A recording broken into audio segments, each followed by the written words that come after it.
আসসালামু আলাইকুম সুপ্রিয় শিক্ষার্থী সুধীবৃন্দ, আপনাকে অল গ্রামার ইউনিভার্সিটির পক্ষ থেকে আজকে আপনি একটি অনন্য জ্ঞান আহরণ করতে পারবেন। একটু লক্ষ্য করুন, পার্টিসিপল এ কয়টি পার্টস অফ স্পিচ থাকে? সহজ উত্তর হলো দুইটি। সেই দুইটা উত্তর কি হবে আপনাকে এই চিত্রর মাধ্যমে সারা জীবন মনে রাখার কৌশল আপনাকে শেখানো হবে। সেই সাথে আপনি যে কোনো পরীক্ষায় আপনি জেরান্ড এবং পার্টিসিপল আলাদা বের করে সঠিক উত্তরটা নির্ণয় করতে পারবেন। কিভাবে তার অনন্য কৌশল এবং মনে রাখার সহজতার নিয়মটা দেখুন। তাহলে সম্পূর্ণ ভিডিওটা দেখুন, অনন্য জ্ঞান আহরণ করুন। তাহলে বন্ধুরা, এই পার্টিসিপলের দ্বারা আপনারা মনে রাখবেন, পার্টিসিপলের মানে হলো এই অ্যাডজেক্টিভের শেষে যেমন আছে তদ্রূপ পার্টিসিপলের শেষে আছে। তার মানে পার্টিসিপল মানে হচ্ছে এর ভিতর কি আছে? অ্যাডজেক্টিভ আছে। এইটা হলো এক নাম্বার কথা। আর একটা হলো পার্টিসিপলের ভিতর সবসময় আপনার ভার্ব থাকবে। তার মানে এই পার্টিসিপলের ভিতর দুইটা পার্টস অফ স্পিচ আছে, একটা আছে অ্যাডজেক্টিভ আর একটা আছে ভার্ব অথবা অ্যাডজেক্টিভ ভার্ব। আগো পিছু বললে কোনো সমস্যা নেই। মূল কথা হলো পার্টিসিপলের ভিতর আছে আপনার এই অ্যাডজেক্টিভ ভার্ব আছে, আর এইরকম হয়ে এটা পার্টিসিপল গঠন করে। আর এইটার ইংরেজি রূপ হলো বি1 হবে, এরপরে আইএনজি হবে। তার মানে আবার আপনার এই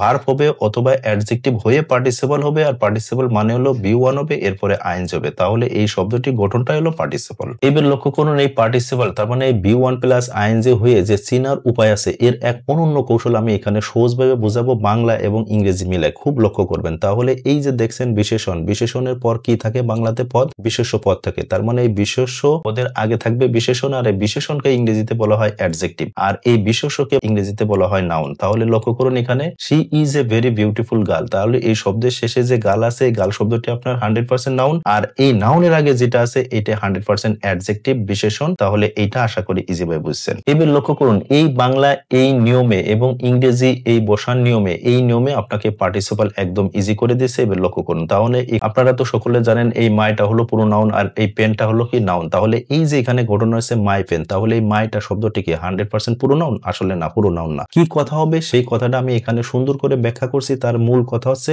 যদি কোনো নাউন থাকে, এই নাউনের আগে সবসময় কি থাকবে? 100% যাই বসুক না কেন সেইটা হয়ে যাবে আপনার কি হয়ে যাবে? অ্যাডজেক্টিভ হবে। তার মানে নাউনের আগে যাই থাকবে সেটা কি হবে? অ্যাডজেক্টিভ। তার মানে এই মাইকে আপনি পুরো নাউন বলবেন না, এই মাইটা 100% অ্যাডজেক্টিভ। এবার লক্ষ্য করুন, এই যে পার্টিসিপলে বি1 প্লাস আইএনজি চিনিবার সহজ গ্রামাটিক্যাল রুলস, এখানে তিনটা রুলস এর মাধ্যমে আমি এই পার্টিসিপলটা একদম ক্লিয়ার করে দেবে। তাহলে লক্ষ্য করুন, বি ভার্ব অথবা মেইন ভার্ব এর আগে দুটি শব্দ থাকতে হবে। এটা হলো এক নাম্বার কথা। দুই নম্বরে বলছি কি দেখুন, এই দুটি শব্দের প্রথমটি তার মানে যেটা বি1 প্লাস আইএনজি হবে এটা 100% পার্টিসিপল হবে এবং পুরোটি নাউন হবে। আর একটা রুলস হচ্ছে আপনার ওই যে কথা কেবল বুঝালাম, বিশেষণ এরপরে থাকবে বিশেষ্য। তার মানে নাউনের আগে সবসময় থাকবে অ্যাডজেক্টিভ, সেই অ্যাডজেক্টিভটা আপনার হইতে হবে বি1 প্লাস আইএনজি। তাহলে এই নাউনের আগে এই বি1 প্লাস আইএনজি থাকলে সেটা 100% পার্টিসিপল হবে। এইবার উদাহরণের মাধ্যমে এবার লক্ষ্য করুন। তাহলে বন্ধুরা, এই যে পার্টিসিপল চেনার এখানে যে আমি তিনটা কৌশল দিচ্ছি, এই তিনটা কৌশল আমি রুলস আকার এখানে দেখাচ্ছি। দেখুন, be verb or main verb এর আগে দুইটি শব্দ থাকতে হবে। তার মানে আপনারা লক্ষ্য করুন,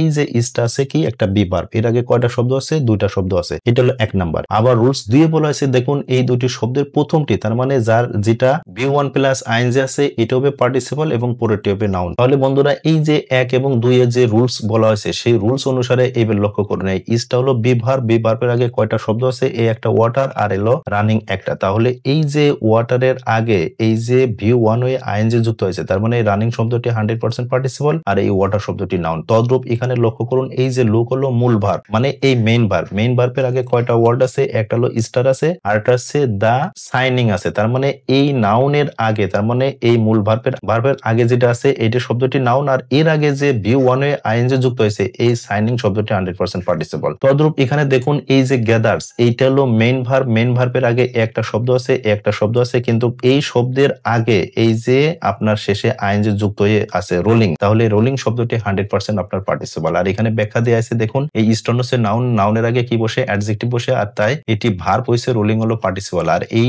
এর শেষে কি আছে? আইএনজি। আর তাহলে এখানে দেখুন, এই যে এই দুইটার ভিতর মেইন ভার্ব আছে, মেইন ভার্বের আগে যেটা থাকবে সেইটা আইএনজি যুক্ত ছাড়া যেটা থাকবে এইটা 100% হবে নাউন, আর যার সাথে আপনার এরা মূল ভার্ব থাকবে, মূল ভার্বের শেষে আইএনজি থাকবে, এটা হবে 100 পার্টিসিপল চেনা সহজে করা। পরের 3 নম্বর রুলস দেখুন, ওই আগে যে কথাটা বলছে এই বিশেষণ পদের পরে থাকবে হলো নাউন, কিন্তু এই যে নাউনের আগে যে অ্যাডজেক্টিভ বা বিশেষণ পদ থাকবে সেইটা আপনার হইতে হবে বি1 প্লাস আইএনজি। তাহলে বন্ধুরা, এই 3 নম্বরে এই রুলসটা এই উদাহরণের মাধ্যমে একদম ইজি ভাবে বুঝে নেন। তাহলে দেখুন, we watch the dancing girls, তারে এই যে শব্দের শেষে যে নাউন আছে, এই নাউনের আগে কি আছে? ভার্বের শেষে আইএনজি যুক্ত আছে। তাহলে এই ড্যান্সিং শব্দটি 100% হলো। আবার দেখুন এখানে আছে ট্রেন, এই ট্রেনের আগে দেখুন ভার্ব আছে, এই ভার্বের শেষে কি আছে, আইএনজি আছে, তার মানে এই রানিং শব্দটি 100%। আর এখানে ব্যাখ্যাটা আমি দিয়ে দিয়েছি। তাহলে বন্ধুরা আপনারা এইভাবে সুন্দরভাবে এই অংশটা পুরোটাই দেখুন, তাহলে আপনি অনেকভাবে বুঝবেন। আর যে কোনো পরীক্ষাতে আপনি যদি এই পার্টিসিপল সুন্দরভাবে বের নির্ণয় করতে পারেন, তাহলে অটোমেটিক এই সিস্টেমে আপনি অ্যান্সার করতে পারবেন যে কোনো পরীক্ষায়। তাহলে সুপ্রিয় বন্ধুরা আপনারা